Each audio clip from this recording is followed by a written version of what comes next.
a hablar de la insuficiencia suprarrenal o enfermedad de Addison.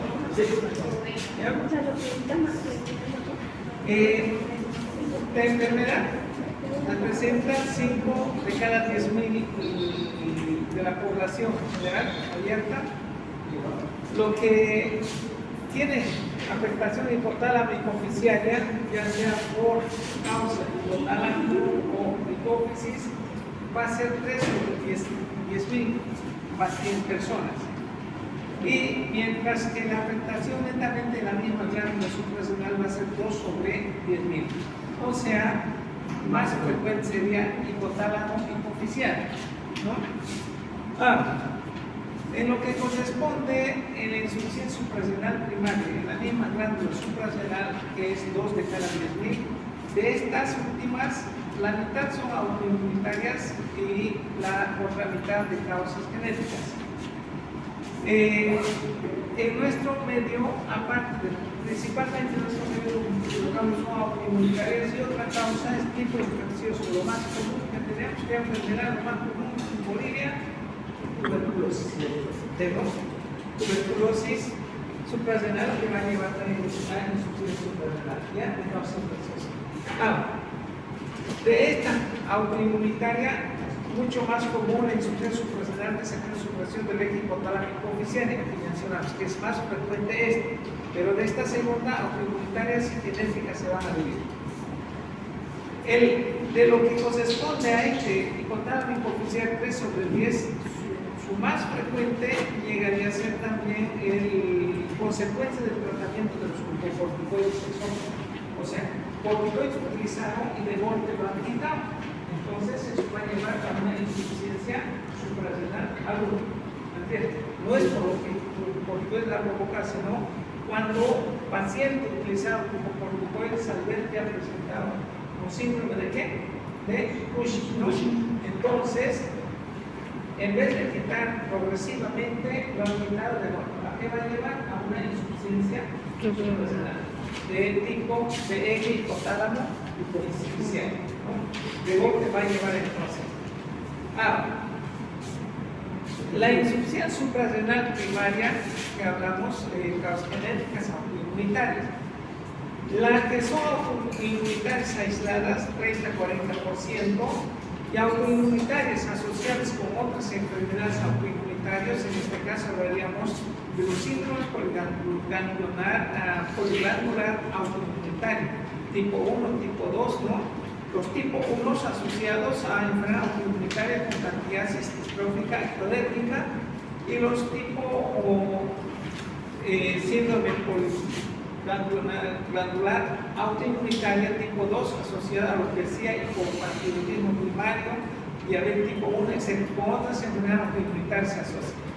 Los pacientes con síndrome poliglandular autoinmunitario desarrollan variablemente candidosis mucocutánea crónica, pero esto se presentaría solamente el 10% de este tipo, lo que están asociados a otras enfermedades, los síndromes poliglandular autoinmunitarios.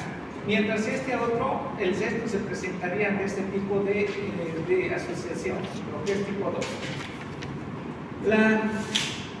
Lo que es síndrome poliglandular autoinmunitaria 2 es mucho más prevalente y la herencia poligénica con asociación confirmado a nivel voluntaria humana del complejo principal de los histocompatibilidades de biogenes genéticas distintas participa en la revolución inmunológica, ¿no? Lo que es ATLA4, pues antígeno 4 asociado a linfocitos tóxicos, tirosina fosfatasa, no receptor tipo 22, colesterol tipo C que contiene 16A. Las enfermedades autoinmunitarias que coinciden más con frecuencia incluyen a este tipo 2, va a ser enfermedades tiroideas autoinmunitarias, vitiligo, insuficiencia ovárica primaria, diabetes tipo 1, anemia perniciosa, etc. Todas estas. La suprarrenalitis tuberculosa, no, las causas infecciosas, la tuberculosis aún es una causa frecuente de la enfermedad en países en vía de desarrollo. En Bolivia, una causa de insuficiencia suprarrenal de causa infecciosa sería entonces la tuberculosis suprarrenal. ¿Sí? Metástasis suprarrenal es menos frecuente, muy poco frecuente, ocasiona insuficiencia suprarrenal y esto ocurre solo con metástasis bilateral voluminoso. Son poco comunes las causas y nada, 1% solamente con metástasis de cáncer va a ser. Entonces, autoinmunitario, tuberculosis y las metástasis en secuencia de origen.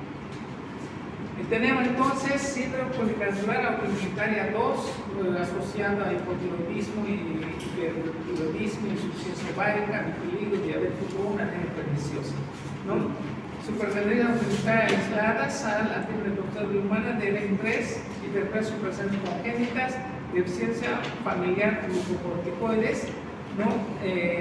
Infección suprarrenal por tuberculosis, infección suprarrenal por metástasis. Y otras podemos encontrar también lo que hacemos daños suprarrenales. Tenemos a los inducidos por fármacos y suprarrenalostomías bilaterales. No aparece. Bueno, la insuficiencia suprarrenal secundaria, cuando la afectación está en la misma glándula suprarrenal. Entonces, las primarias, lo más frecuente, primero buscamos autoinmunitarias. Después de esto, lo que son por tuberculosis, ¿no? Después, lo que van a ser por metástasis por DSAs. La insuficiencia suprarrenal secundaria es consecuencia de la disminución del componente hipotálamo hipoficial, del eje hipotálamo hipoficial. Incluir aquí, cuando a un primer momento, lo más frecuente aquí que era la alteración, ¿por qué? El síndrome de Cushing. Y otro, vamos a encontrar incluir supresión iatrogénica, la mayor parte son ocasionadas por tumor hipotalar, hipoficiaria, pero también cirugía y radiación. Causa más rara, apoplejía hipoficiaria. La causa más rara, ¿no? Secuencia de neuronas hipoficiarias y infarto por síndrome de Shiga. La deficiencia aislada de ACTH rara vez ocasiona la enfermedad autoinmunitaria, la mutación de propioportina precursor de la ACTH en factores que según el desarrollo hipoficial. Aquí tenemos las secundarias. Tenemos los tumores hipoficiales, los adenomas que puede haber a nivel de adenohipox, dependiendo del tamaño, localización, efecto de masa que puede provocar hemianopsia bilateral, hiperproteinemia, hipoparatinosis secundaria, hipogonadismo, etc. Tumores de otras tumoraciones afectan el río hipotálamo hipoficiario, planifaringioma, meningioma, epidinoma, metástasis, radiaciones hipoficiarias. Las hipofisitis autoinmunitarias aisladas con frecuencia en embarazo pueden presentarse como panhipotiroidismo por deficiencia de la ACTH.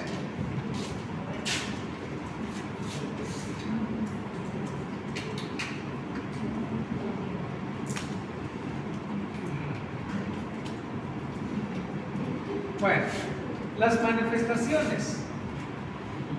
manifestaciones clínicas de insuficiencia suprarrenal primaria se caracterizan por pérdida de la secreción de los glucocorticoides y de los mineralocorticoides. La insuficiencia suprarrenal secundaria solo se observa deficiencia de los glucocorticoides. La glándula suprarrenal se encuentra intacta y por tanto aún es capaz de regular el sistema renina-angiotensina. Si analizamos un poco el eje hipotálamo hipoficiario sobre la glándula suprarrenal, ¿sobre qué lugares va a tener de la corteza suprarrenal su efecto, su acción? ¿Sobre qué lugares tendría? ¿Sobre qué zonas? ¿Sobre qué hormonas afectaría? La esteroide. ¿A la producción de los glucocorticoides afecta? Sí, va a afectar. ¿A los andrógenos? Afecta, ¿no? A lo que son los mineralocorticoides afectan, no tendría que afectar directamente, ¿no? Porque esto está regulado por el eje, ¿no? Por la regulación, ¿no? Renina, angiotensina, aldosterona. Mientras estas otras, ¿no? La producción de los glucocorticoides y los andrógenos van a ser regulados por el eje hipotálamo hipoficial. Eso tendría. Pero en forma indirecta también ¿no? Su afectación también en la producción de los mineralocorticoides se va a darse de alguna manera, no directamente, pero en forma indirecta. O sea, ¿no? Los glucocorticoides de alguna manera también su acción de lo que es de los mineralocorticoides, la aldosterona de su acción va a ir regulada. Cuando hay deficiencia de esto, entonces se va a alterar también la zona de los mineralocorticoides. Más adelante ya les voy a ir mencionando cómo se va a alterar. Esto está pataleando. Bueno, enfermedad hipotálamo hipoficial ocasiona manifestaciones clínicas adicionales por la participación de otros ejes de endocrino como ser. No solamente hipotálamo hipofisiario va a afectar solamente a la zona de las corticotropas. Si hay un adenoma, etcétera, entonces puede afectar también a los otros células tropas que están cerca a ellos. En este caso, si va a afectar a las tirotropas, va a provocar no alteración de tiroides, de las gónadas o no el crecimiento prolactina, dependiendo a qué lugar está afectando. La alteración visual, el hemianiosis bitemporal causal por opresión quiasma, estamos hablando de un adenoma en adenohipófisis, también puede comprimir al nervio óptico y provocar esta alteración visual. Eso va a ser la causa hipotálamo hipofisial. Es importante conocer la insuficiencia suprarrenal iatrogénica, causada por la supresión del eje hipotálamo hipofisial por corticoides exógenos, puede producir todos los síntomas asociados con deficiencia de glucocorticoides si los glucocorticoides exógenos son interrumpidos de manera súbita.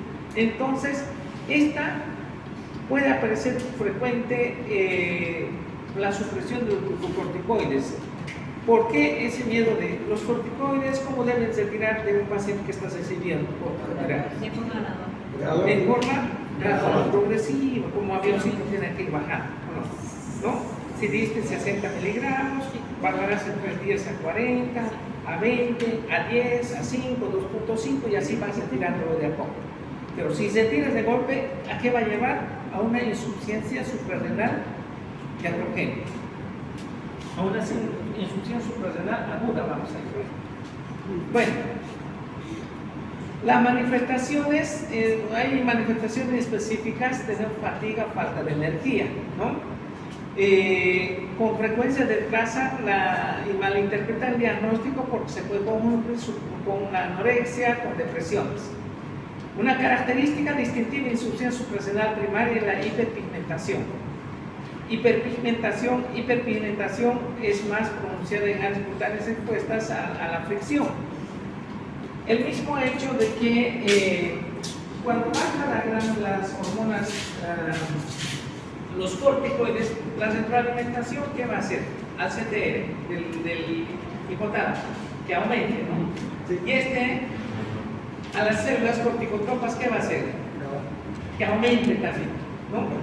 Y al entrar en hipertrofia, aumentar de tamaño ese lugar por estimulación de esto, entonces también puede afectar a la zona de lo que es de la propia melanocortina para su hiperactivación, para producción en mayor cantidad.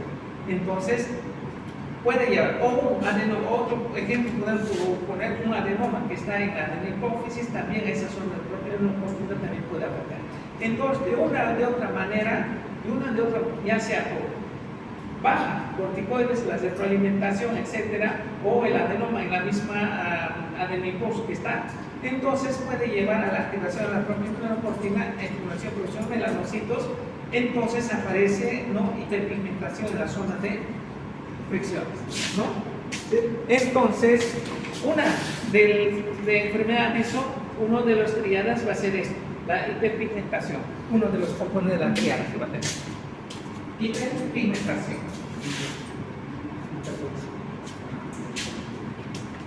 Hiponatremia. Es una característica bioquímica de insuficiencia suprarrenal primaria y se identifica hasta un 80% de los pacientes en el momento de diagnóstico. Hay una hiponatremia. Mientras que la hiperpotasemia representa un 40% al momento de la hiponatremia es ocasional sobre todo de deficiencia de mineralocorticoides, pero también puede ocurrir esta parte de lo que les decía. Si bien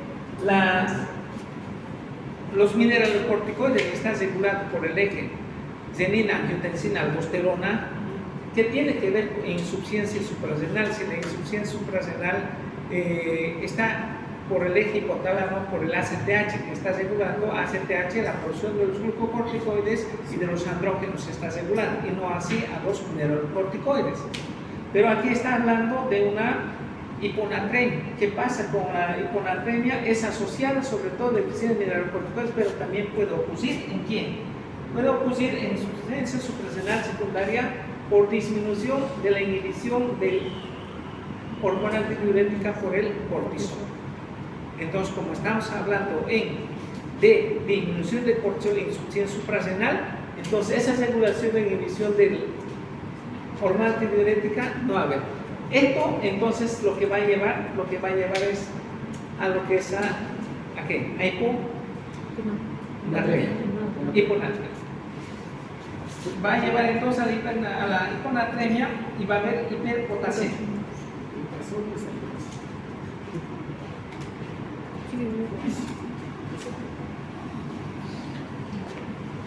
Bueno, insuficiencia de pérdida de secreción corporal en el cuerpo. Esto ya, seguimos, ¿no?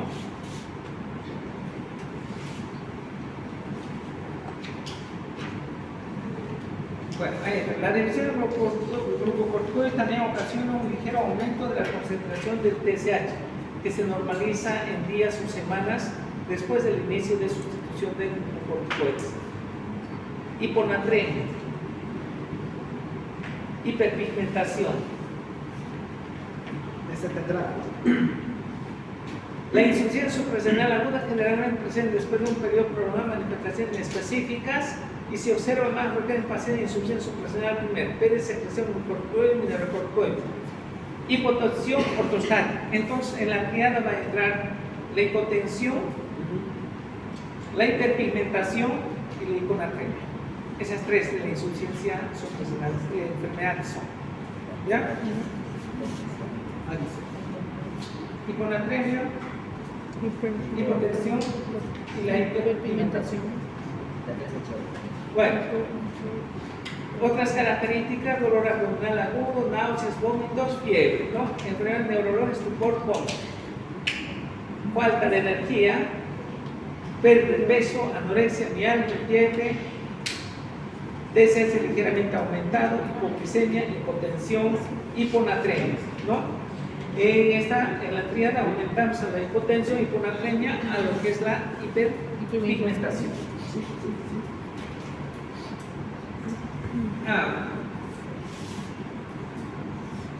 Signos, síntomas ocasionados por deficiencia de mineralocorticoides solamente en aldosteronismo primario.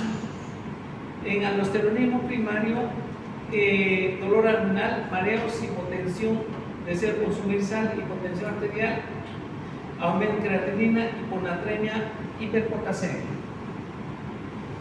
Síntomas de deficiencia en andrógenos, falta de energía, piel seca, prurito, pérdida de líbido, pérdida de vello pubiano. Otros signos: hiperpigmentación, palidez de la piel, color de alabastro.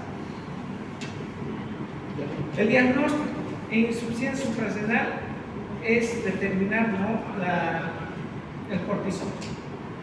El cortisol tendría que buscar por debajo de los parámetros que estamos hablando de insuficiencia suprarrenal, 6 en 5 microgramos por decilitro, por debajo de esto.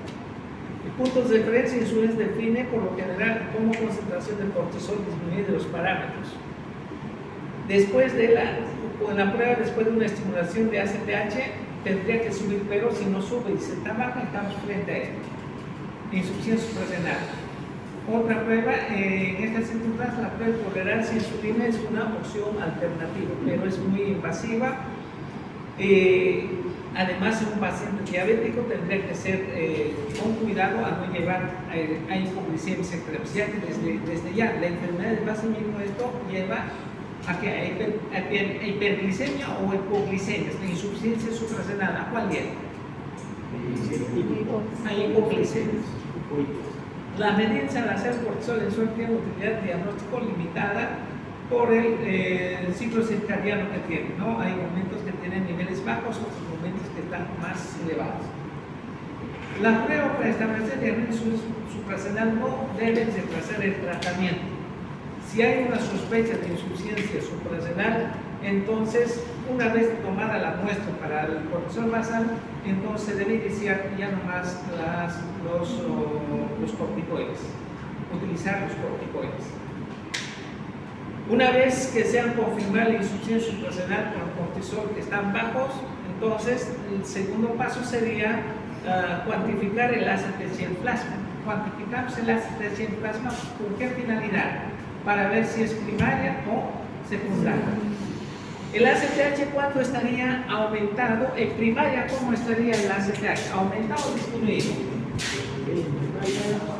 Aumentado, porque el cortisol bajo hace que el ACTH eleve, ¿no? Hormona liberador corticotropina elevada, el ACTH elevado, ¿no? Ahora, en caso de secundaria, ¿cómo estaría el ACTH? Normal, o en todo caso, disminuido, ¿no? La disminución de esto hace que no se produzca el cortisol como tiene que producir. Entonces, tendría que estar disminuido. Bueno, renina aumentada en plasma confirma presencia de deficiencia mineralocorticoide en insuficiencia suprarrenal primaria. Renina aumentada. Cuando hay una insuficiencia suprarrenal, ¿cómo está la presión? Hipotensión. Y si hay hipotensión, sistema renina-angiotensina activado. Aumenta la renina. Pero igual no sube la presión. Igual. En forma de compensar está haciendo eso, ¿no?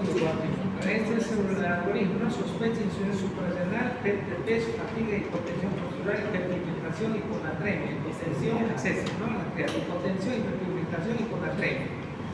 El estudio del cortisol, después de determinar el cortisol, entonces determinar lo que es el ACTH, si está aumentado, disminuido, para ver si es primaria o tipo secundaria. Si es de tipo ACTH baja, insuficiencia suprarrenal primaria, el ACTH va a estar bajo, ¿no? Sí. Cortisol baja y el ACTH, ¿cómo estaría el ACTH? Alta sería más o menos. Insuficiencia renal primaria. En la secundaria va a estar bueno.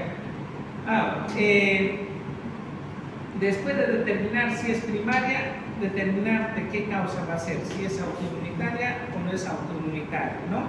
O si es por algún tipo de infección o por metástasis de cáncer. Entonces, anticuerpos o hormonas de la glándulas suprarrenal se tendría que ser pedido.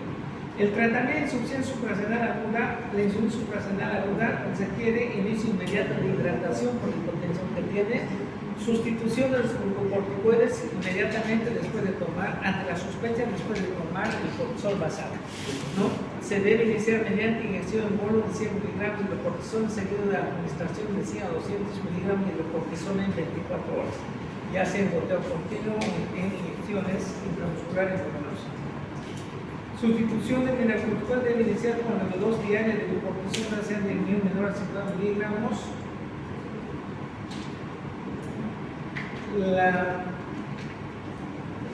La sustitución de glucocorticoides con el cortisol, ¿no? Con el cortisol con la hidrocortisona, es lo que vamos a hacer el tratamiento.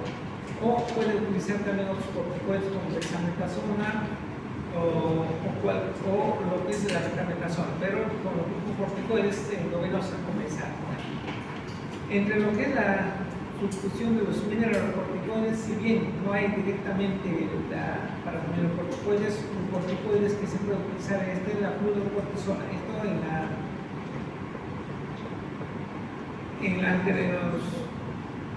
en los trastornos de los mineralocorticoides van a volver a mencionar esto. También desean ajustar la dosis de mineralocorticoides durante el embarazo con actividad antimineralocorticoide de progesterona, pero se necesita con menos frecuencia que el ajuste de dosis de hidrocortisona.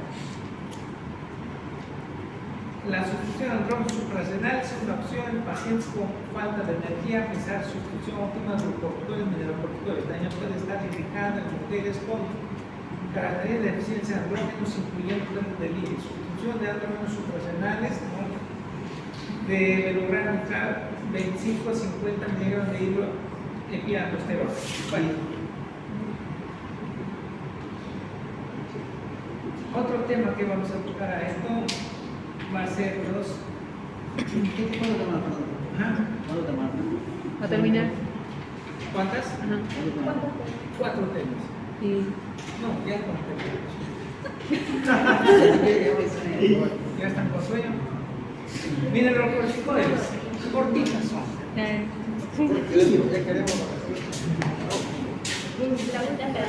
Después de la detección paciente, adenoma suprarrenal productor de aldosterona. ¿En qué zona se va a producir la aldosterona?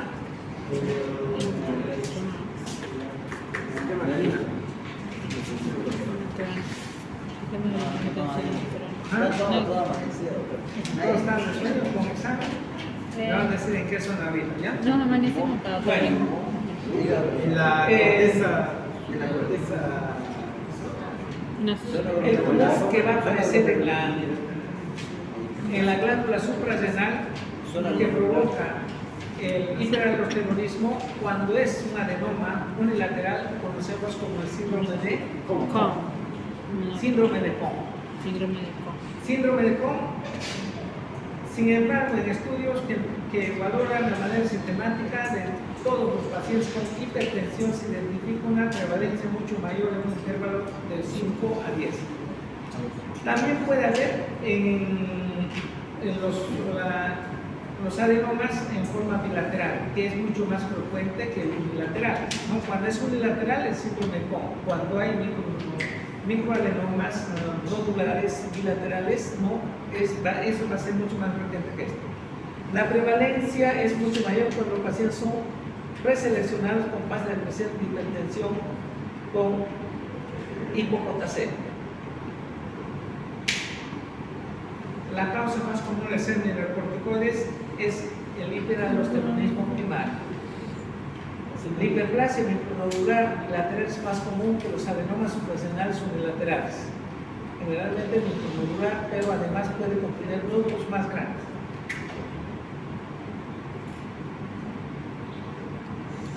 En circunstancias raras, el hiperaldosteronismo primario es producido por carcinomas córticos suprarrenales, aparte de los adenomas.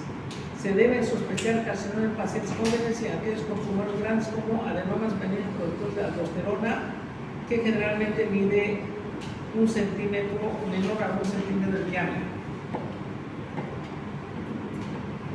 Aldosterona, hiperaldosteronismo primario. En un 40% adenoma unilateral, síndrome de Cohn. En un 60% hiperplasia suprarrenal bilateral, micronodular. De ambos lados. ¿En qué zona se produce la aldosterona? En la zona glomerular. En la zona glomerular. Entonces, la zona glomerular produce la aldosterona. Está regulado esto por el sistema renina-angiotensina-aldosterona. Responde al incremento de potasio y al decremento de sodio. Presión arterial baja, andrógenos y ACTH elevado. Sobre todo lo que es la presión arterial baja, acompañada siempre con incremento de sodio. Controlar el sistema renina-angiotensina. Esto pasamos, ya saben, ¿no? Sí, sistema renina-angiotensina, todos saben. Bueno, la idea es eso. Hiperaldosteronismo primario. Adenoma productor de aldosterona, ¿no? De la zona glomerular, síndrome de Cohn, que puede ser unilateral o puede ser bilateral. La triada directamente vamos. ¿Qué va a provocar? Hiperaldosteronismo, hipocalemia, hipernatremia, alcalosis metabólica. Aquí tenemos entonces hipocalemia, hipernatremia, alcalosis metabólica. Y si vamos a hablar de hipoaldosteronismo, ¿qué sería? Todo al ser desbordado. Hiperpigmentación, ¿no? Hipercalemia, hiponatremia y acidosis metabólica. ¿Entienden? Sí. Entonces, tenemos el hiperaldosteronismo primario, que principalmente es por un adenoma Y el tratamiento es quirúrgico y de buen pronóstico, la extirpación del adenoma. Diagnóstico es hipocalemia, hipernatremia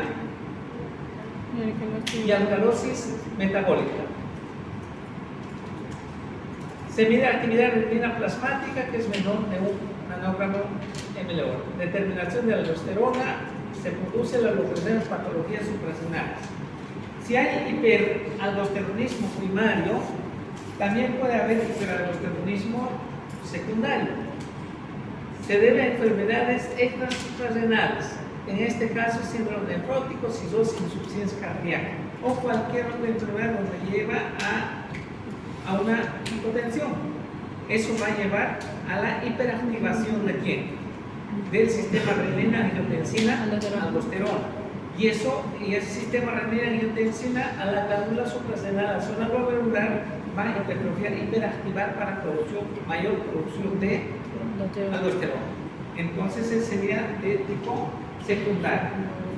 ¿No? En el tipo primario sí se va a cumplir la hipocalemia, hipernatremia, alcalosis metabólica. Las manifestaciones clínicas, la pérdida de potasio, incremento de retención de sodio, hipocalemia, hipernatremia y la alcalosis, ¿no? Ahí tenemos entonces pérdida de potasio va a llevar a la hipocalemia, retención de sodio, hipernatremia, la actividad aumentada del conducto epitelial sodio también ocasiona pérdida de hidrogenios, al final lleva a alcalosis metabólica. La aldosterona tiene efectos directos sobre el incremento de la modulación cardíaca y disminuye la elasticidad. Exceso de aldosterona puede ocasionar daño directo del miocardio y del glomérulo renal, además daño secundario por hipertensión sistémica. El dato clínico distintivo del exceso de mineralocorticoides es hipertensión hipopotasémica. El sodio en el suelo tiende a ser normal por retención simultánea de líquidos, que en algunos casos pueden llevar a adenoma periférico. Bueno, entonces a un síndrome cardiorrenal estaría llevando el hiperaldosteronismo. A ver, ¿alguien puede buscar dapaglicosina, su acción? Actualmente se va utilizando esos de este tema. Cardíaco y protector de renal. Diabético, ¿verdad? Para el regulamiento cardíaco, para evitar la fibrosis. Sí, dapaglicosina. A ver, léanlo. Actúa bloqueando la proteína GLP2, inhibidor CGLT2 en los riñones, lo que provoca que el exceso de azúcar se elimine del cuerpo a través de la orina. ya, una forma, ¿no? Que la orina, que la glucosa se elimine a través de la orina. O sea, lo que la glucosa se filtra hacia la orina no se reabsorbe, ¿me entiendes? Que se pierda de alguna manera más regular. No, harto van utilizando este medicamento como tanto renales como cardíacos. Si ven a todos los cardiólogos del mundo está la dapaglicosina, a los insuficientes renales, a las alteraciones renales, dapaglicosina. Los diabetólogos, dapaglicosina, todo el mundo dapaglicosina. Bueno, a ver si lo leen un poco más, lo profundidad de la dapaglicosina, ¿ya?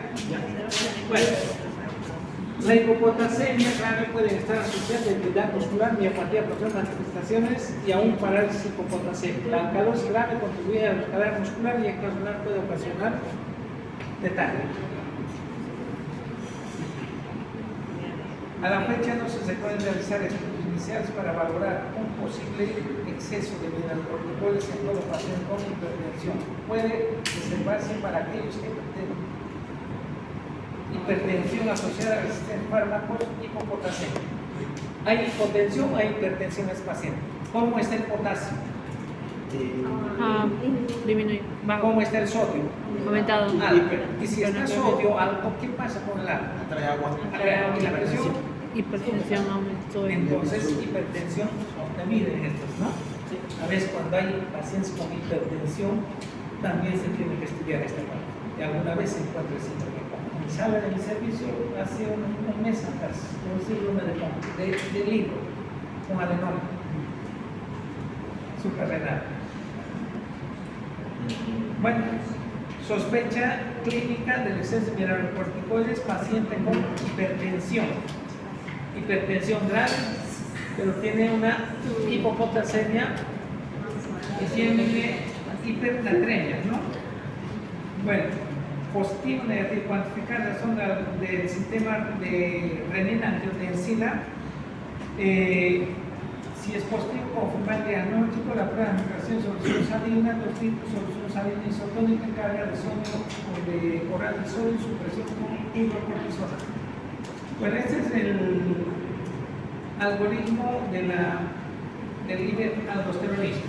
El tratamiento del hiperaldosteronismo en pacientes menores de 40 años, estamos hablando de un adenoma, conducta.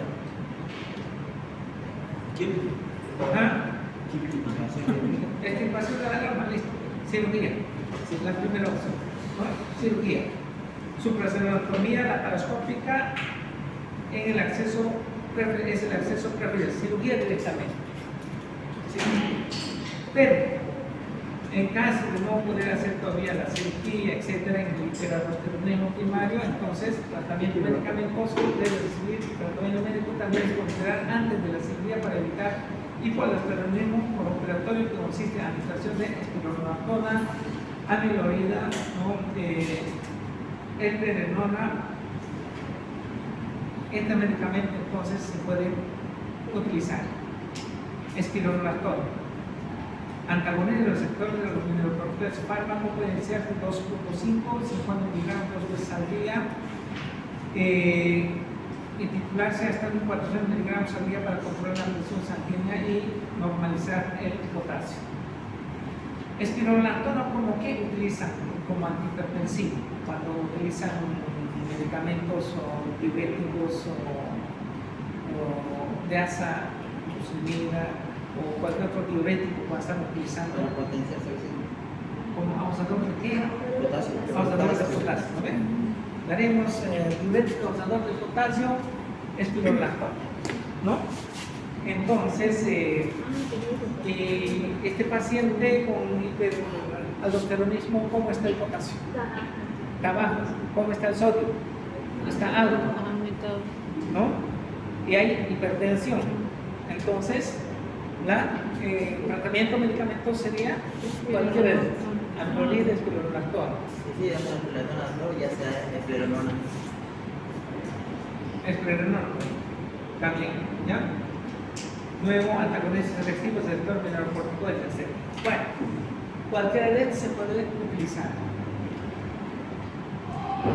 La triada del hiperaldosteronismo, ¿cuál era? Hipocalemia, hipernatremia y hipertensión. Y la Alcalosis metabólica. Alcalosis metabólica. Ahora, lo opuesto sería hipoaldosteronismo. Hipoaldosteronismo, ¿no? Deficiencia ya también de los mineralocorticoides, la aldosterona. ¿Cuál va a ser la clínica? Hipercalemia, Hipercalemia, hiponatremia hiponatremia y acidosis metabólica. Función principal de mineralocorticoides es de mantener el volumen intravascular, conservar sodio, favoreciendo la eliminación de potasio y los hidrogeniones. El más potente aldosterona desarrolla una actividad mineralocorticoide en el plasma. Orden de creciente potencia, nos encontramos con aldosterona, acetato de corticosterona. Aldosterona no está comercialmente disponible cuando hay deficiencia el cortisol o hidrocortisona o bien los sintéticos de esto, la fluorocortisol, mayormente lo que es la fluorocortisol. El más utilizado para la práctica clínica en este último su vida media la permite lo utiliza una vez al día. Bueno, eso sería entonces de parte de hipoaldosteronismo. Ahora, ¿esto quieren que veamos o quieren leer demasiado? ¿Sí? ¿Lee? Bueno, la glándula suprarrenal, la médula suprarrenal, dos tipos de células, los cromátides, inervales, coordinadas simpáticas, ganglionares, dos tipos de células, ¿no? los que van a producir los de las células cromáfines y los ganglionarios, los dos tipos de células. Los cromáfines, vesículas de centro denso, secretan la adrenalina, de centro menos denso, adrenalina. O sea, las catecolaminas. Las que son ganglionarias no tienen producción de catecolaminas. Las catecolaminas adrenalinas son noradrenalina secretada por influencia de la acetilcolina. La feopromocitoma. Se trata de un tumor derivado de las células cromáfines del sistema simpático adrenalina que sigue la regla de los 10. Entonces, hiperproducción de la catecolamina no ver por ese tumor, no es además. 10% son extracelulares, 10% aparecen en la infancia, 10% son familiares, 10% son bilaterales, 10% son malignos, 10% son silentes. Producen, almacenan, secretan catecolamina, adrenalina o adrenalina. ¿Qué examen también? Otorrino. ¿Qué más? O sea, Mira, aprobado. sí, yo no lo hacía ¿El probar. octavo o el otocino es el más típico? Otorrino. Varios me fueron por esta materia. Si otocino aprobaron, ya están en internado, ¿no? Así es. No. Así es. ¿Y qué? Era un dicho, si otocino aprueba, ya está. Ojalá un día se termine ese monopolio. ¿Qué único docente puede hablar? ¿Tanto tiempo tiene para estudiar en todos los grupos? Sí, y de paso, no, para hacer, mejor no digo nada. Por este 5, van a empezar 5 H's, ¿no? Hipertensión, hiperhidrosis, hipermetabolismo, hiperglicemia, cefalea. La triada cefalea, sudoración, las palpitaciones, así como la hipertensión paroxística. Pueden desencadenar estos la presión de la visceral del tumor, ejercicio físico, estrés psicológico, infección, como síntoma de vejiga, ¿no? Angiograma, tubación, anestesia general, parto, cualquiera que puede llevar a un estrés. Hay hipertensión sostenida, suele ser grave, casi siempre es resistente al tratamiento, puede aparecer complicaciones de hipertensión. Cuando hay hipertensión, hipertrofia ventricular, cefalopatías, hemorragias cerebrales, arritmias cardíacas, angina y infarto. Otra manifestación, aumento del consumo de oxígeno, estreñimiento, disneas, parestesias, hipertenias. En los laboratorios diagnósticos no hay consenso en cuanto a la mejor prueba diagnóstica. Las metanefrinas, orina 24 horas, catecolamina, orina 24 horas, acetamido mandélico, orina 24 horas, cualquiera de estos se puede pedir. Trial supresión, foclonidina, no supieron los niveles de catecolaminas en feopromocitoma y así en hipertensión esencial. Test de provocación, prueba de provocación glúcagon venenoso puede alterar el resultado de operaciones, tratamiento con antidepresivos tricíclicos. También interfieren frutas secas, vainillas, plata. Bueno, localización del tumor. En los estudios tomografía, resonancia magnética, gamografía, autografía abdominal, más directo no haremos. ¿Con cuál pueden diagnosticar mejor? Con la resonancia y la tomografía. El tratamiento va a ser entonces quirúrgico, de detección de un tumor, del feopromocitoma. ¿Dónde está el tumor? ¿En la corteza o en la médula? En la médula. En lugar de las células cromáfines, que son los productores de catecolaminas. Tratamiento médico, lo que beta siempre indica 15 días antes preoperatorio, pentolamina intramuscular en las crisis, fenoxibenzaminas. Ese sería entonces en cuanto a la feopromocitoma. La conducta directamente es que va a provocar una hipertensión sostenida, que no va a nada. Después de capacitar, directamente el programa a la cirugía. Bueno, ahí quedamos entonces.